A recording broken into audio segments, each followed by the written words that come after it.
Hello, Reading. My name is Lou Pelletier. To my left, your right, is daughter sidekick Jessica. Jessica and I have been teaching for a little while. Yours truly just a hair longer than somebody else here. As we said, we do adult education, or the libraries, Darien and Westport, Greenwich, all the way up to the middle of the state and so forth. We teach at Stanford Hospital for the employees, so we kind of get around a little bit. Our focus is a lot of this information, whether it's the Medicare class or retirement class, there's things that people know, but unfortunately there's things that either they don't know or you might have a misconception on. So we try to peel away the layers of the onion, including all the topics we're going to cover tonight, are what I think are the major things people should think about, whether they're about to retire or already in retirement, because a lot of times there's not been any classes on how to retire. In fact, years ago, the reason we went to Stanford Hospital is the former head of surgery was about to retire, and he went to the president of the hospital. He goes, I've been working here 80 hours a week, made you guys all kinds of money, and here I am about to retire, and I'm barely getting a pat in the back when there's all these things, because I've been working, I haven't really dealt with. So they go, we got this guy, Lou Pelletier, down the street teaching classes. He might be a good resource. So anyways, a lot of companies that people thought would be providing this information, it's not. So as we said, we want this to be interactive. So by all means, fire away with questions. Because of our Zoom audience, we will repeat them, hopefully. And if I forget, hopefully Sidekick Jessica will.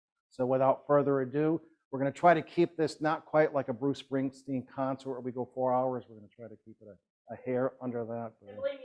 See, our generation knows Bruce Springsteen, Taylor Swift, the boss. Without. Again, your presenters, father and daughter, Lou and Jessica Pelletier. Our mission is to boldly go where nobody from the Reading town has gone before, to truly learn about the world of comprehensive retirement planning. Our topics start off with a nice softball one, Social Security.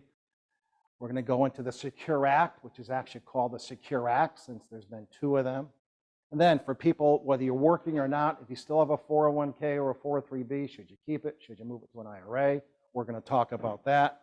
Once you do make that decision, income strategies. How do you take money from your portfolios? We're going to go through that. Legal documents. I am not an attorney, but as they say, I could play one on television. We're going to go through all the documents I think everyone in this room should have, then maybe touch base on some of the other documents that might be worthwhile having. Long-term care strategies. No matter what financial plan you have, the best laid plan can go awry depending on what you've done or haven't done regarding protecting those assets from long-term care. And finally, do people our age still need life insurance? And let's see. So without further ado, one of the things, remember that COVID thing that went on a little while back, and when our classes strictly went to a Zoom mode? So we've been trying to come up with ways to get more information out to the masses. So my little technical sidekick here has figured out the world of squigglies, or otherwise called QR codes. This is our long-term care planning guide. So if anybody's interested, hopefully if you point your little smartphone camera, a link will pop up and you just have to put your email address and Social Security, nice softball one. Jessica did a great job of getting all these folks to come in to take pictures. No, just kidding. So is anybody currently on Social Security? So you can take a nice quick power nap during, no, just kidding.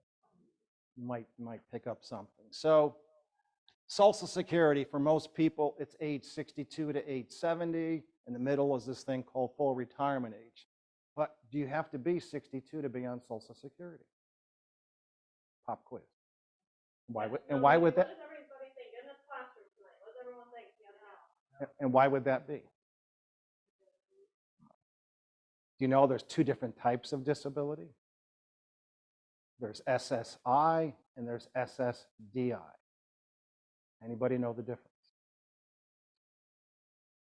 If you've contributed, you've had money taken out of your pay and you go on disability, that's SSDI. If you've never contributed, maybe a child, whatever, spouse that never worked, you go on SSI. Difference is with SSDI, once you've been on it for 2 years, you go on Medicare. And thus, even if you're 25, 30, 50, whatever, it gives you access to the world of Medicare.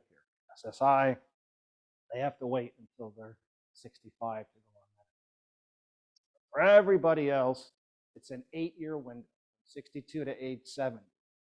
And in the middle is this thing called full retirement age. Another pop quiz. From Social Security standpoint, does anybody know what full retirement age is? What happens at age 70? Correct. So at age 70 is actually when you do get your most.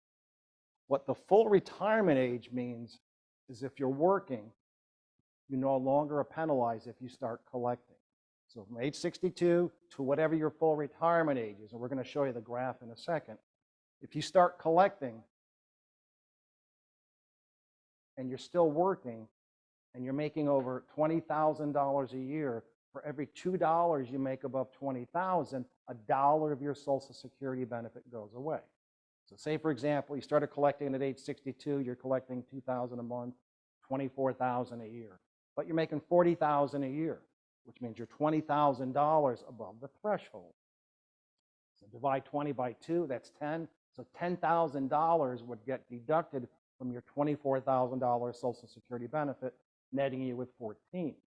But once you hit full retirement age, you can make $1 million a year and your benefit won't be reduced. It'll keep going. As long as you're contributing to Social Security, your benefit will go up. A lot of people think it stops at 62. We're going to show that little chart in a second too. And again, I'm just trying to give you guys a little quick ideas of what Social Security is and how it can impact you and why you want to make the best decision for you, because the question comes down to, at the end of the day, do I take it early? Do I take it late? So one of the things you want to think about is what's the old genes? What's the longevity in the family? Are people living into their late 90s? Or are they kicking off in their 70s? When are you going to be at your healthiest? When you're 62 or 92 or whatever it might be. So when can you enjoy the money the most? What else do you have for income flow? Do you have other assets? Do you have other pensions? So that's why we have all kinds of nice little software we use to try to figure out when to take it. What if you're single or married? Especially when you have one spouse who's the breadwinner versus another spouse. So in that scenario, if possible, you try to have the higher earning spouse delay their benefit as long as they can. Why? A, it's going to put more money in their pocket, but if the higher earning spouse gets hit by that Reading plow truck, the lower earning spouse will take over that benefit. They don't get both at the higher of the two. So again, when you're trying to figure out when's the best way to do it. Now, there was something called Social Security double dipping. Anybody familiar with that little phrase? It was for a spot where you had a couple where both worked. The lower, let's say, to keep the math simple, higher earning spouse is collecting $2,000 a month. The lower earning spouse is about to collect, but it's $1,200 a month. But what they could do back before now is they can do what's called file and suspend, delay their benefit, take 50% of the higher earning, so the $2,000, they're collecting $1,000. But in the meantime, their $1,200 is growing at that 8% a year. And maybe in 4.5 years or whatever, $1,200 becomes $1,700.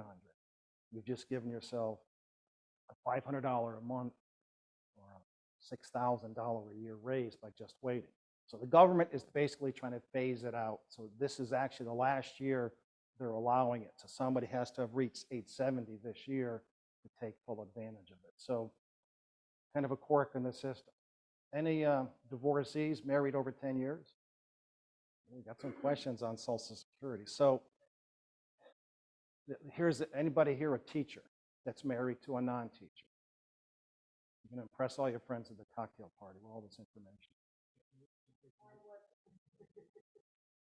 So if a teacher who has a pension, has a benefit from being a teacher, if their pension is 2/3 or greater than their spouse's Social Security benefit, they get a one-time check of $250 and that's it.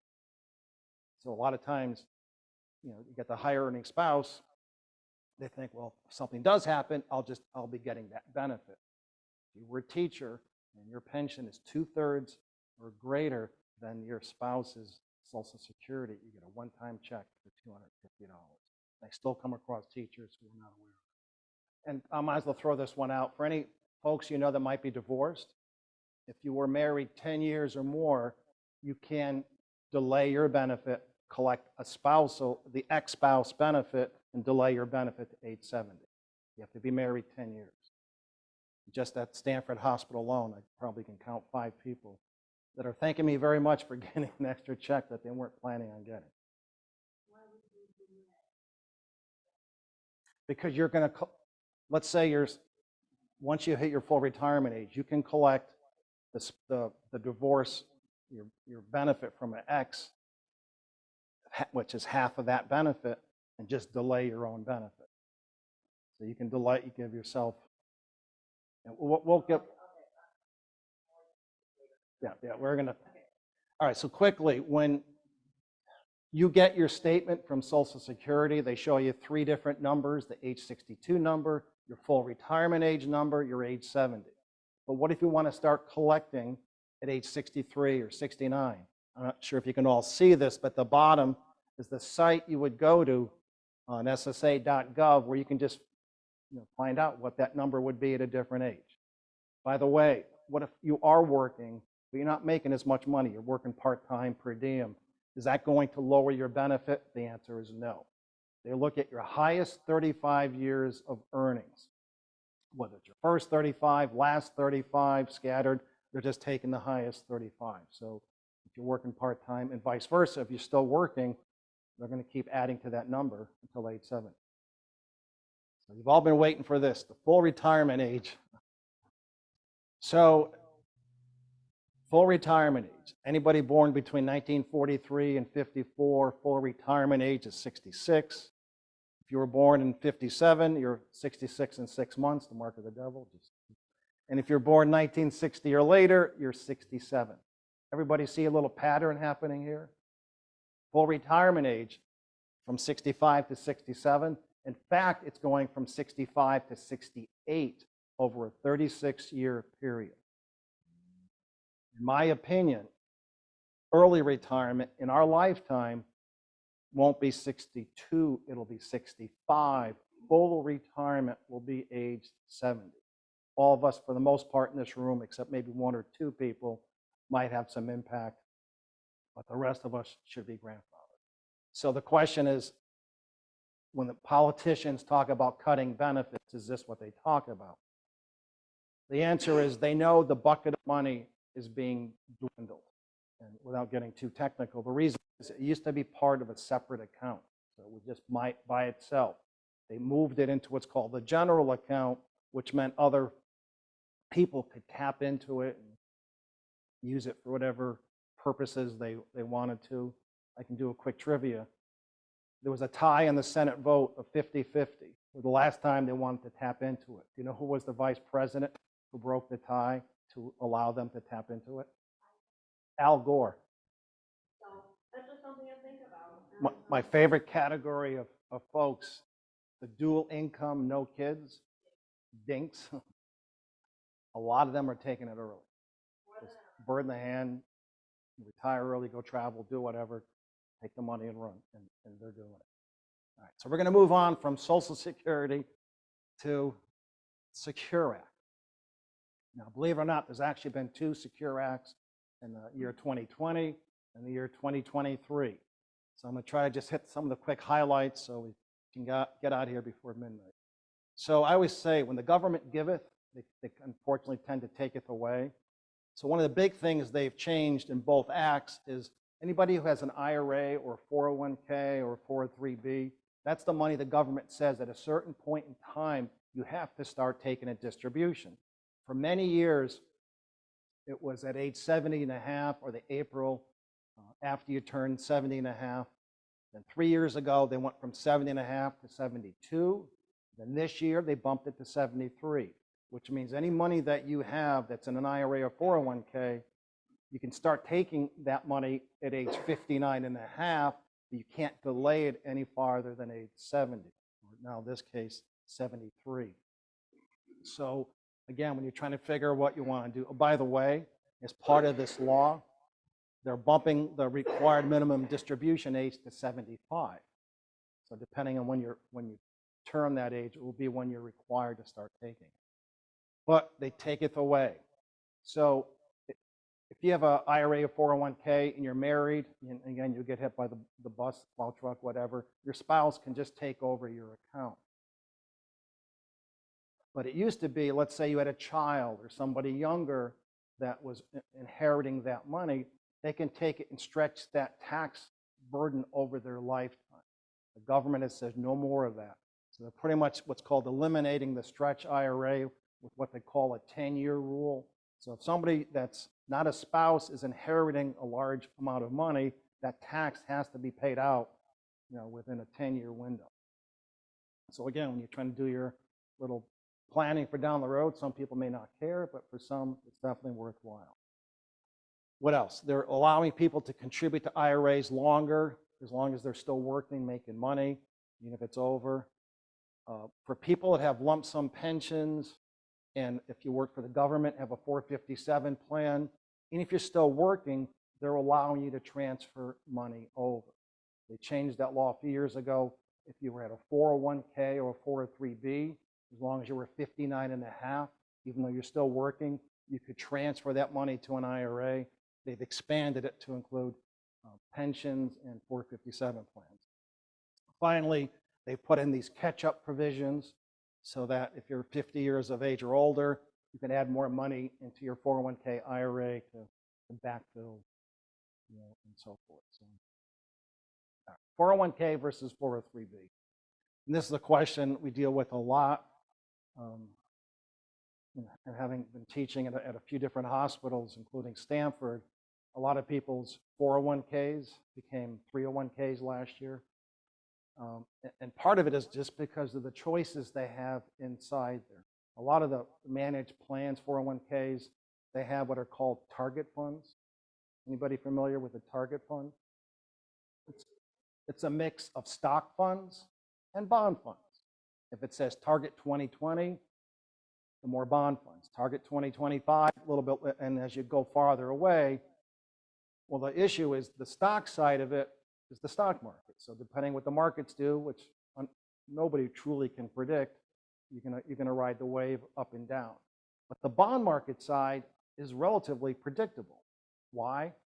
Because three things can happen with bonds, and two of the three are good. If interest rates are high and going down, that's a great time to have bonds. Remember, 1984, we'll take a trip down memory lane, or 40 years, 83. Where were interest rates back then? Very high. Which I got in 1981. I survived, but it was high. But if you bought a 10-year bond, let's say in 84, you might have gotten 14, 15% in that 10-year bond. But 10 years later, they were like 4%. So what would you rather have? The 14, 15% bond or the 4? You'd rather have the high one. So having bonds when they're high going down, a great time to own them. If interest rates are flat, you buy a 10-year bond that's paying 6%, a year later, still paying 6%, that's all good. You're getting your 6%. The one time you don't want to have bonds is when what? Interest rates are going up. What's been going on for the last year and a half? You buy a 10-year bond that's paying 4% versus a 10-year bond paying 8%, what would you rather have? You'd rather have the 10-year bond paying 8%. So these bond fund managers, they're chasing yield. They're trying to figure out how to get the biggest return. And unfortunately, they get the biggest return, they have to buy the longest durations, which can sometimes means you've locked in that money, so if they try to sell it. So there's been a whole kind of a lost thing with what choices do people have in a 401k, especially when you're limited. So by being able to move to an IRA, the world's basically your oyster. You can pretty much invest in anything: stocks, bonds, mutual funds, money in the bank. You do whatever you want. You can pick and choose. Flexibility and control, the ability to make changes in your 401k or 403b. A lot of times you've got to fill out paperwork, or depending who the managing company is, it may not be as user-friendly. Wealth transfer has finally gotten easier. If you had a 401k, and again, you passed away, and you were married, your spouse would just take it over. But if it went to a non-spouse. At the time, for a while, it was a fully taxable event. They finally changed the laws allowing that non-spouse to take it over, but again, then it falls into the 10-year tax rule. Consolidate and simplify. And there's another reason.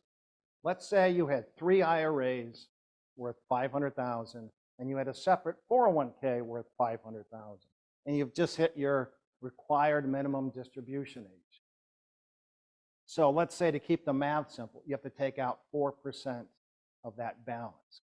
Because required minimum distributions, when you're 73, your life expectancy is 27 years, so they want you to take out 127, which is roughly 3.6%.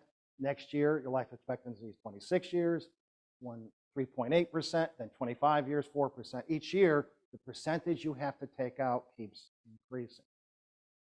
So let's keep the math simple. You have 4% you have to take out of your 3 IRAs worth $500,000.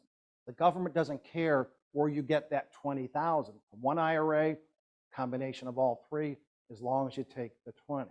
But that 403B or 401k, that distribution has to come separately. And I think years ago, working with United Technology, used to have a very strong fixed account in their 401k. So people would move their, a hunk of their 401k to an IRA, and off they went, but they kept some there. But once they hit age 7.5 or whatever their RMD age was, they had to keep track of making sure they were taking a distribution from both. If not, it's a 50% penalty on the amount you have to take a distribution. Law change, after-tax contributions. If anybody has a 401k, more times than not, they're putting money in on a pre-tax basis, so it's lowering their taxable income. But some people mix and match, maybe some pre-tax, some after-tax. Well, it's all fine and dandy until when you decide you're going to move the money. When you move the money to the IRA, your pre-tax money goes to your new IRA. But that after-tax, they would send you a check. Now, if it's a small amount, you go out, have a nice dinner somewhere. But if it's a large amount in thousands, what do you do with that money? So they passed a law allowing people to take their after-tax contributions and move them to a Roth IRA, where that money will grow tax-free and so forth. People have one shot to take advantage of this law. Another one. If anybody ever worked for a company that has company stock inside their 401k, worked for IBM, Raytheon, pick your company. When you move that 401k to an IRA, even though it's an individual stock, you go to cash it out, it gets taxed at whatever your ordinary income tax bracket is.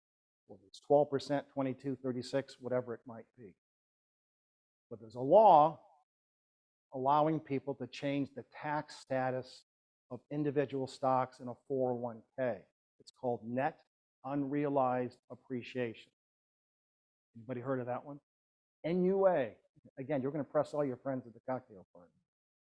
What they allow you to do is the amount you contributed when you take it out, that will get taxed at whatever your tax bracket is. And all the gains will be taxed at the capital gains tax bracket, which is no higher than 15%. Remember the old article about Warren Buffett a few years back? The billionaire, how his highly paid secretary was at the 36% tax bracket. Good old Uncle Warren was at the 15% tax bracket. Why? Because he was taking all his money from capital gains. So again, people have one shot to do it. As we've been finding out, you can chop it. You don't have to do everything, but it gives people something to think about. And again, if you don't take advantage of it when you do the roll, that opportunity goes away. But ultimately, 401ks and 403bs are designed to grow wealth. But they're not so good at doing distribution planning. Why? Because while you might be 65, 70, plus or minus, there's people contributing there that are 20, 24, 30, so they got the whole gamut. So you're not their specific thing they're worrying about. So let's get into income planning. And if you notice this picture, you got Harry looking into the future. Just behind in the background, making sure he doesn't mess up. Martha saying, "Don't you dare screw up, Harry." I don't want to. So when we sit down with somebody and look at their situation, it's retirement's about to happen or is happening, we break down, number one, where are their assets? Are they the pre-tax assets, what we call qualified, the monies that you have to take distributions on no later than age 73? Your IRAs, your 401ks, your 403bs, versus anything that's after tax. So number one, if you know you have to take money out sooner than later, that's the money you need to start to be more protective of. Because what happens if the market doesn't, oops, and we're going to get into that in a second, you don't recover from it. So planning how you position assets, either before you retire or if you're already retired, sooner than later, because you may not have a chance to recover. We know what's going on in our lovely marketplace right now. It's a little uncertain times. So one of the things we look at is which monies do you draw from first? Because the old conventional wisdom was if you had an IRA or 401k, delay that as long as you could, because you have to pay taxes on it. But maybe, depending on what you have in both buckets, taking money from your after-tax first may not be such a bad thing, especially if you've got some of that capital gain stuff where your tax is 15% versus 24, 32, 36%. Outliving your assets. It wasn't long ago that retirement planning was a 10 or 15-year proposition. And it seemed like in a blink of an eye, it's gone from 10 or 15 years to 30 or 40. And people aren't always in the greatest of health, but they're living.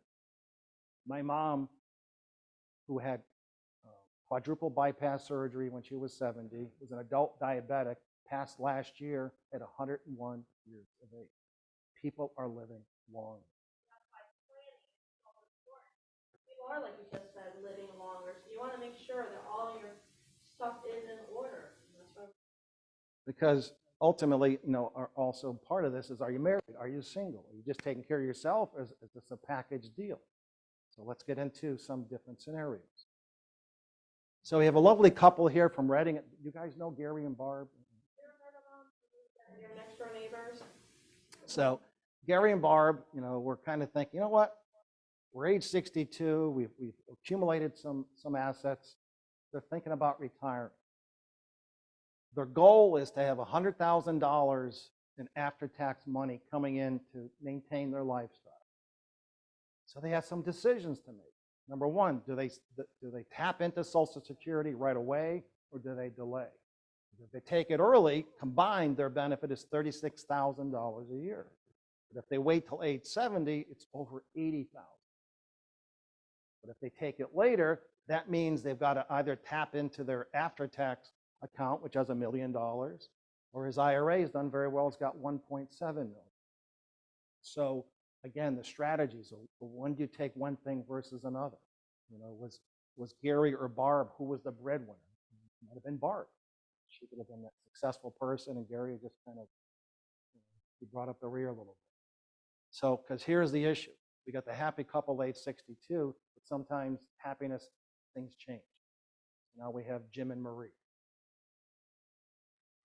Oh, yeah. So Jim and Marie, a few years older, age 65. Again, life's been good. They're collecting from their assets over $57,000 a year. They each tapped into Social Security early, so they're each collecting $20,000. They're grossing out $97,000 and change. They're netting $91,000. They're in the 12% tax bracket. But unfortunately, Jim wasn't paying attention to that stinking plow truck, and he got hit. So their asset income is going to stay the same. But because Marie's Social Security was the same as Jim's, she'll just keep collecting her benefit. Her income went from 97 to 77. So that went down. But guess what went up? Her tax bracket. It went from 12% to 22%. So she went from netting 91,000 to netting 66, a loss of $22,000. I've been doing retirement planning for a long time. And whenever married couples become widows and what have you, you're used to living on that income.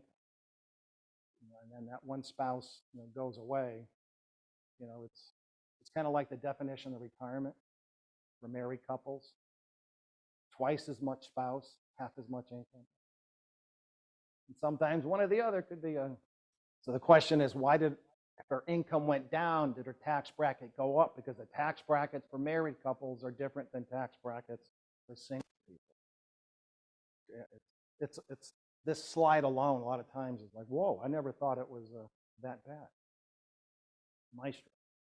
All right, so when Jessica and I look at income planning, we've put together this acronym that I think really helps kind of break down the things that could be a potential pitfall in income planning, retirement planning. And for the sake of brevity, we're just going to focus on the first letter, but all of them have an impact. S stands for sequence of returns, which depending on what rates of return you're getting as you're starting to take money out, how does that impact your portfolio? But the other three are just, equally important. Longevity. How long are you living in retirement? You live in 10 years, you live in 40 years. Inflation. What's that all about? For 40 years we went on with no inflation, but now it's not gone away. It's still here, not as bad as it was, but it's still there. And then that little thing called market fluctuations. The markets kind of do their ups and downs. So let's walk through two scenarios. Now we are going to go through Bill and Jill, not husband and wife, brother and sister. Yeah, Jack was busy, so Bill kind of took his spot here. So each of them had done very well with their investments. They had $1 million. Their money was in an S&P 500 type fund. And their goal was when they retired to start drawing out 4% a year of that money, and each year to keep pace with inflation, have it increase by 3%. Because Bill was a little bit older, he started collecting in 1996. By the year 2017, his $1 million was now at almost $1.9 million. He had averaged 8.9%. He had taken out over $1.2 million. Net, again, his account was up 89.45%. Life was good for Bill, but poor Jill. She started 3 years later. Same model, same everything, but her $1 million, instead of being up, was down to $257,000. She still had a decent rate of return, 6.05, and she'd taken out $1 million. But today, he's taken out 4% of 1.9. She's taken out 4% of 257,000. Who would you rather be? The problem was the timing, because Bill went through everything that Jill went through, but he had a head start. He got, in the late 90s, were kind of the go-go 90s, he got some good rates of return. Then what happened at the end of the 90s? Remember the dot-com bubble burst? All the tech stocks did the boom. Then they both went through 2001, 9/11. Markets dropped about 34%. 2008, you had that little bank bailouts and so forth. So they both went through the same stuff, but he was able to get a running start. And so, again, the timing of when you take your money out of your retirement portfolios can be a game changer. Let's show the next example. This slide is exactly why, because we see timing, depending on when you are about to start retirement and need to start tapping into all the income and so on that you put aside over all these years. Look. So you've got two portfolios that are going to average 7%. They're each going to get the same rates of return, but in different opposite order. So scenario one, your first year is plus 27%, then plus 9, plus 7, then minus 15%, then we're repeating. Scenario number two, just the opposite. You start with the minus 15, then the plus 7, plus 9, plus 27. Same four returns, but in reverse order. Look at the difference. In scenario number one, that $1 million portfolio runs out in 37 years. Scenario number two, same $1 million, runs out in 24 years because of the timing of when the markets go down. The issue is sometimes the markets go down and they do the V. Remember that COVID thing 3 years ago? The market crashed and all of a sudden went right back up the next day. The Dow Jones went from 29,000 to 19,000, but relatively speaking, it came right back up. Life was good. Got up to 34 or whatever. No, it's been kind of floundering a little bit. But sometimes that doesn't happen. Two scenarios. 1973 to 1982. You guys remember those years? You know what the Dow Jones was in 1973? And not a bad guess. You're 6,000. Up or down? The Dow Jones in 1973 was at 1,002. 1002. You know what it was 10 years later? 1,003. It went up 1 point in 10 years. Most of that was because, remember going to the gas station in 1973 and 1979, the old odd even at the gas station, all the oil embargoes and everything else. So those 2 years wiped out many people's retirement. But more recently, from 2000 to 2010, is known as the lost decade. Because no matter where you had money, either you made nothing or you probably lost. And again, what happened? 2001, 2008. So if the timing of when you start your portfolio withdrawals doesn't quite align with what's happening in the markets, you may never recover. Which is why when I tell people, if you can, with the money that's in the monies that you know you have to take out, be careful with how that's positioned. So that it's going to be there for you. Your after-tax money is the ones that you know you don't have to tap into, or maybe those Roths. You've got time to ride out the wave. But stuff you know you've got to tap into, be smart about it. There is a final exam, by the way, Jim. Need a 95 or we go through a remedial. Well, why don't you come back and see our class again? Why are all tax benefits geared toward investing? Ultimately, the government is trying to incentivize people for taking risks. That's why most businesses that invest, they get the tax write-offs, or some people call them loopholes. Again, I don't make tax laws by any means. It's just you have to deal with the hand that's out there, or reach out to your lovely Congress people to say, look, how does that benefit us?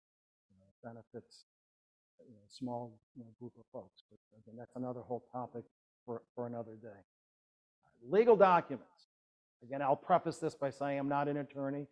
So on the top are the documents I believe everybody in this room should have. The first is the financial power of attorney.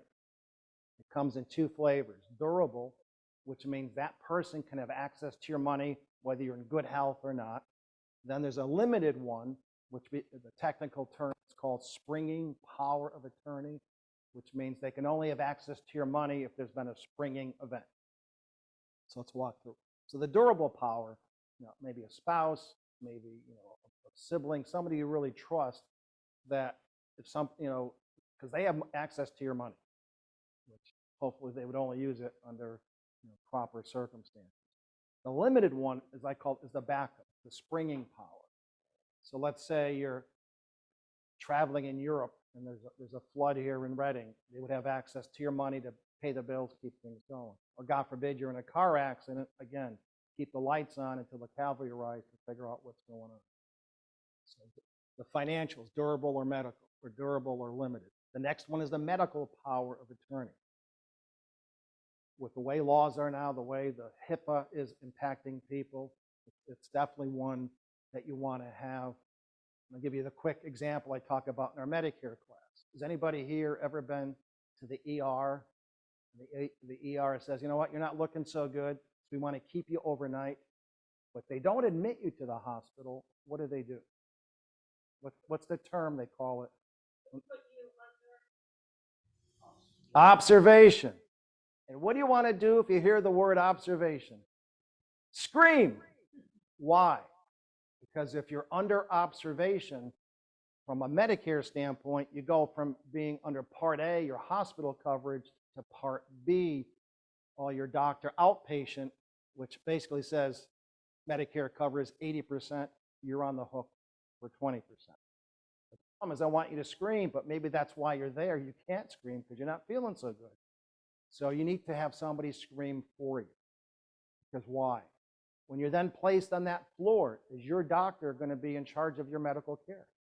It's a new medical, it's an MD. It's been around for about 20 years. It's called a hospitalist. Does a hospitalist know you? He knows whatever medical records he's seen in the 10 or 15 minutes or whatever he has. Guess what their job is while you're there? To get you the heck out of their hospital. So this is why anybody in this class tonight, or like I said, on Zoom, please get this medical power of attorney. Because you never know when something's gonna happen. Yes, I know sometimes you can go to the hospital and you sign for them, but what if you're in crisis? You're trying to get your loved one, your friend, that care they deserve. You can actually save this legal document as a PDF, whoever it is, your friend, family, on a smartphone, and so if those times ever do come up, that you say, here, I'm so-and-so's medical power attorney, what's going on? She just had a heart attack. I want to make sure her cardiologist gets involved. Because you know what?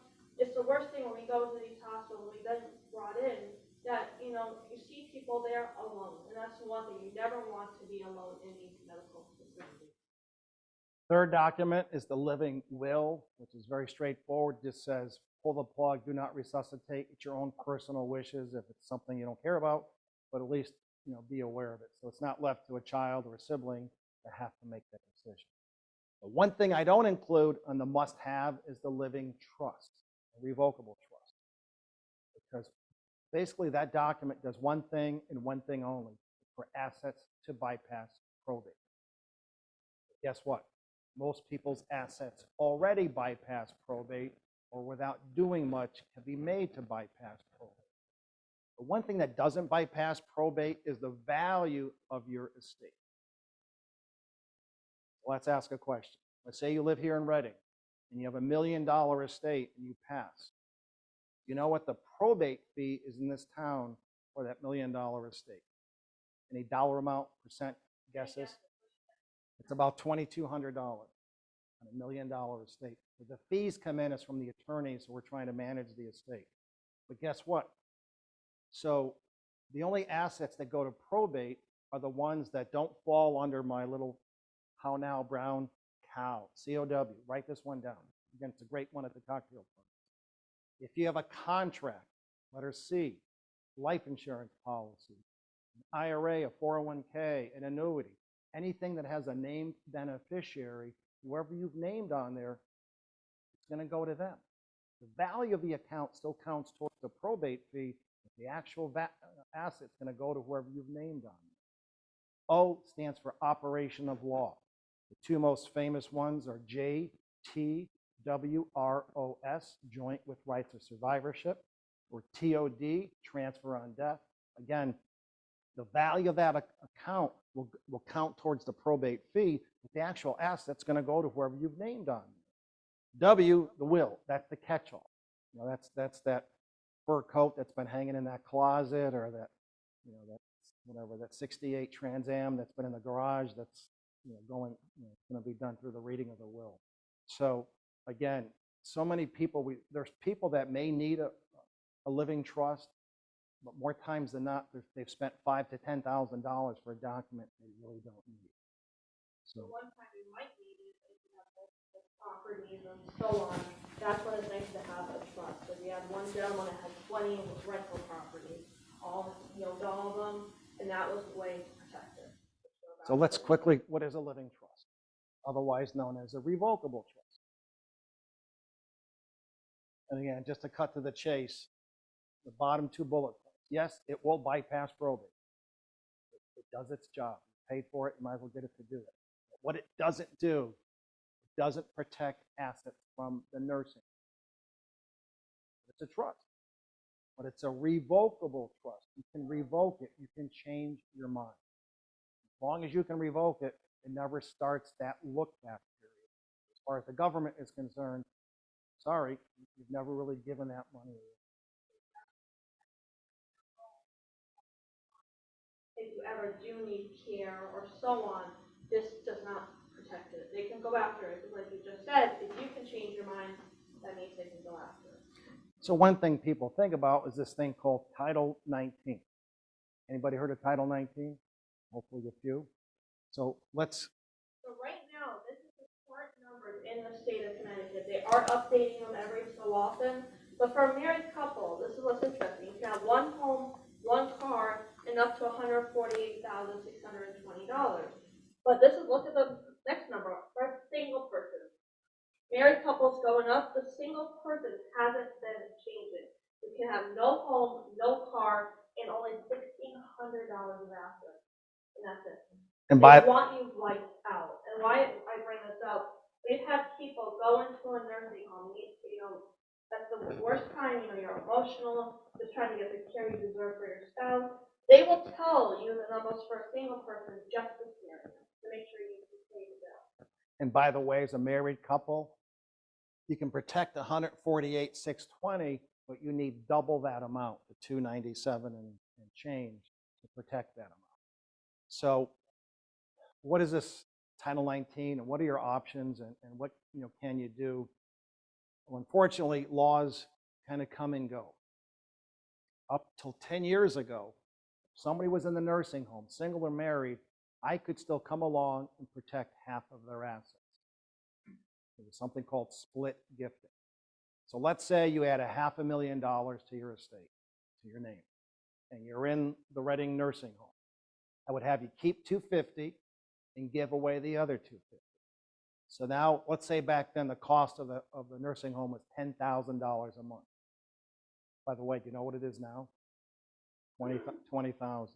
That's the average. Depending which facility you go to, it could be a little higher, it could be a little lower. It also depends on what you need. Then in 2020, it was $1,200 a day.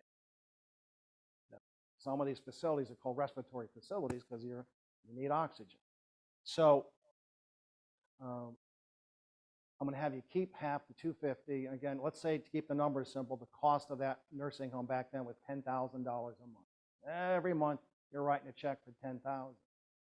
Then all of a sudden, 25 months later, you're tapped out. And they go, all right, we need the next check for $10,000. You go, I'm sorry, I'm a little dry. No problem. We'll begin the Title 19 process. And one of the first questions you're going to be asked in the last 5 years, have you made any gifts? Well, yeah, a couple of years ago, I gave away $250,000. But what happened was every month that passed after you made that gift, that number of nursing home months went away. So after 1 month, you protected $10,000. After 10 months, $100,000. After 25 months, you protected $250,000, even though you were within the 5-year look-back period. The government finally figured out this loophole. They took it away. They passed a law for a while that allowed certain IRAs to be protected from the nursing home. They even passed a law allowing certain non-IRAs to be protected from the nursing home. Fortunately, laws come and they go. But if you take advantage of a law when it's there, you get grandfathered, you get protected. But if you don't know about them, then how do you know what's the right thing to do? Just like when's the best time to plant a tree? Yesterday. So this is one thing, a way of protecting irrevocable trust. If you want to protect yourself from a nursing home, this is the way. So again, the big thing is at the bottom, there is a look-back period, which is still 5 years, which means if you give something away November 1st, 2023, that money is not truly protected from the nursing home until November 1st, 2028. Sooner or later, that look-back is going to go from 5 years to 7 years. It's where it is. Some places, they are already 7 years, but Connecticut has not changed yet. But the bottom one, unlike yours truly, you need a real attorney to set that up. Yes, you can go to LegalZoom.com and set it up. You still have to have it notarized, but if it's a basic document, you can go online and do it. But if it's something more intricate, Make sure you go to an attorney that specializes in doing these types of things. So senior planning. Don't go to an attorney that does the jack of all trades. That I do car accidents, or I do this or that. You want to make sure that somebody specializes. And the one thing I always say is senior planning. long-term care, because your other option is to go out and get into the insurance world. Now, this world has gone through an evolution in the last few years. When they first came out 30 years ago, you paid your benefit, you paid your premium. If you used the benefit, great. If you didn't use it, it went away. And then for good measure, you could have a policy and they could jack up your premiums as long as they got approval by the state. So that's why the original long-term care kind of went on life support to maybe 100 companies down to a handful. And then a few years ago, the world started changing where companies started figuring out we need to do something different. We need to figure out a way to make sure that if somebody needs the benefit, they get it. But if one of them dies soon or they decide they want to walk away, they have something else they can look at. So quick little history. Once you get to that Medicare age, you have coverage for skilled nursing for 100 days. First 20 days, typically 100% of the coverage. Day 21 to day 100, you might have $173 or more a day copay. Once you hit day 100, for skilled nursing, it ends. But a nursing home is not at skilled nursing. That starts, much sooner. So ultimately, you have a choice. Do I have the assets where I can just pay out of pocket, or do I want to use long-term care or some combination? So ultimately, what they're looking at is, can you not perform 2 activities of daily living? Transferring, going to the bathroom, bathing. You can't do 2, you qualify. So again, you have the original traditional long-term care, whereas if you file a claim, you get paid, but if no claims, that money, just like your auto or your homeowner insurance, it goes away. The new hybrid is more designed to give people a little bit more options, so that, yes, if you do live too long, you're going to get paid. If you die too quick or you walk away, you're going to get something back. And then what changed 3 years ago, because there's different ways people can fund these, just like traditional, you can fund them on a monthly basis. But they now allow these lump sums to go in. Then they changed the law allowing IRA money to be used to fund long-term care. And one person in a married couple's long-term care, whatever, that IRA can fund both spouses' long-term care. And one more thing, versus traditional. Traditional long-term care was very tough to get. They had strict medical underwriting. They really wanted to, you had a health issue, they may not qualify you. With the new hybrid policies, you could have had cancer 5 years ago, and they will qualify you. So you can have health issues, and it will be an option in the toolbox for those that still are interested. And again, if anybody is interested, this is a great guide my dad and I put together for if you want to learn more about long-term care. It will bring you to our website, which we've really updated in the past year. We're trying to, really help people who we are, what we do. But for the long-term care, it's growing. People are needing care more than ever, and that's like why I say, when is the best time to plan? Is now. It's like, you want to make sure that you have everything in order, so when times do come, you're not worried about it. it seems more and more we all know somebody who's had that heart attack or stroke. We all know somebody who's unfortunately has needed it. So again, just something to keep in mind. Final topic of the evening. You guys remember Johnny Carson? The best? Remember? That was the good old days. That's what I heard. Remember Karnak? I hold the last envelope in my hand. May a nursing armadillo never mind. So life insurance, again, the cute couple on the beach, life is good. But why would somebody our age still need life insurance? And the answer for some is you don't. Life is good. But for some, what if there's debt? That if you were to pass away, somebody's going to be left holding the bag, with the taxes, the mortgage, whatever it might be. How about replacing income? You got a spouse that's still working. Maybe they got a pension that's based on their life. Remember Jim and Marie? His Social Security benefit went away. Imagine if Jim had life insurance to replace that $20,000 a year that was lost. I'm sure Marie wouldn't have minded. So again, how about legacy?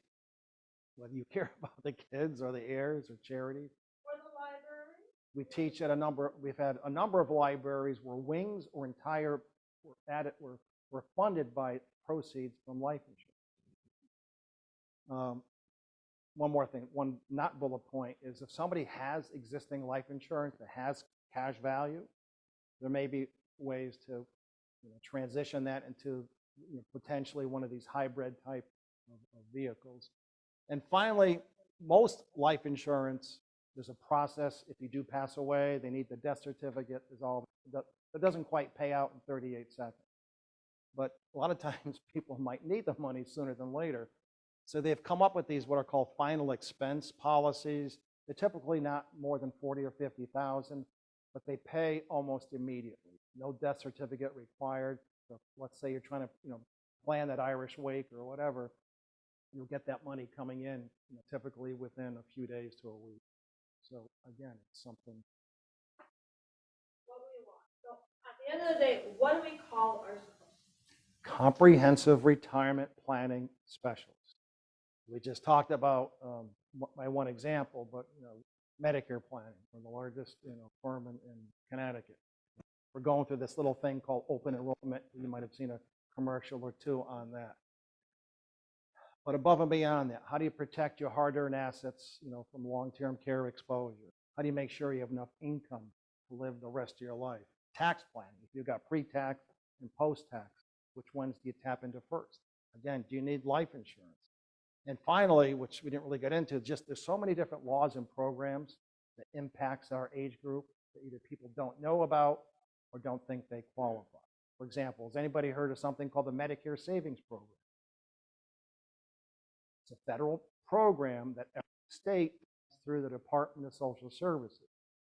If you qualify, and there's different levels of qualifying, you qualify at any level, your Part B premium goes away. You qualify at any level, your prescription drug cost goes away.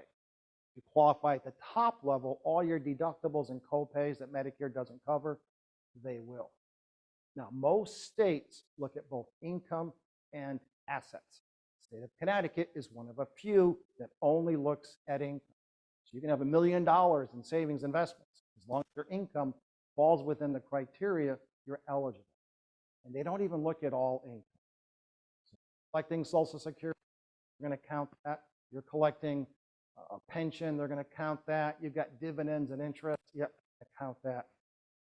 But what if you're in the, in the military, and you're getting a check every month from the VA? They don't count that, but here's the big one. Anybody here have an IRA or 401k? Hopefully you do. And you've hit that required minimum distribution age. So again, we'll pick on our $500,000 number, and you're taking out 4%, which is $20,000. If you're taking that out, that $20,000 spread out over the year, it'll count towards that Medicare savings as income. But instead of $20,000, you take out $25,000 and you do it as a lump sum. It's not considered income, it's considered an asset, and it doesn't count. The state of Connecticut's finally been cracking down on that one a little bit, so people might get, they might have to reapply and go back on. But here's the thing, the state of Connecticut knows everybody's income. Less than 50% of the people eligible for that program are on it. And why aren't the other ones on it? Like most people, they've never heard of it, or maybe they've heard of it, they don't think they qualify. And ultimately, this program he was just saying, it's a paper application. If somebody's actually reviewing this document and they give you the check mark that you qualify or you don't. So if you know somebody, you can Google it, it's on Medicare Savings Program. If you know somebody that can qualify, just apply because it puts some money in your pocket. And last one, has anybody here ever taken care of an elder parent, friend? Maybe they're not in the best of health, not in the best of finances. The state of Connecticut will pay you over $25,000 a year to do it. Anybody heard of that one? Relatively new, it's a few years old. It's called Community First Choice. Again, it's through the Department of Social Services. But again, it's a greatly untapped program people don't know about. Like I always say, I wish there was that phone number on there, 1-800-GET-HELP. That you can find out what laws and programs and so on that you can be eligible for or assistance, and it's not. Because the state would rather it's designed for family and friends to take care of it. It's not really for the licensed caregiver. Because if you actually figure out what the hourly rate is, it's not the greatest. I don't know, $14 or whatever it is an hour. But they'd rather have you do it, like you said, because if not, that person's ending up in the nursing home, which is going to cost the state a hell of a lot more money than that $25,000 a year. That's almost a monthly cost. So again, if you don't know what they are, how do you take advantage of it? So for all the folks who attend our classes at no cost or obligation, if you would like to kind of kick the tires to see about your situation, whether it's on the Medicare side, financial, any combination, we'd be glad to do it. Again, we don't charge for our time. End of the day, how do Lou and Jessica earn our keep? If we help somebody in the Medicare side with the supplement plan, Advantage plan, you don't pay us. We get paid by whoever the Medicare insurance company is. And again, on the financial side, we help somebody, you don't pay us. Again, we get paid by the financial institution. But sometimes the best advice is go see a real attorney and get your documents in order, or apply for that program, or whatever it might be. At the end of the day, if you felt we've educated you, made you aware of things that other people might not have made you aware of, and just kind of like the way we did things, so hopefully you'll pass on our name to other folks, whether they come meet us at future gatherings here at the Reading Library or whatever it might be. But it allows us to keep offering and doing these classes. Yeah, thank you for coming. I want to thank Elaine and the Reading Library for having us. You guys have been terrific.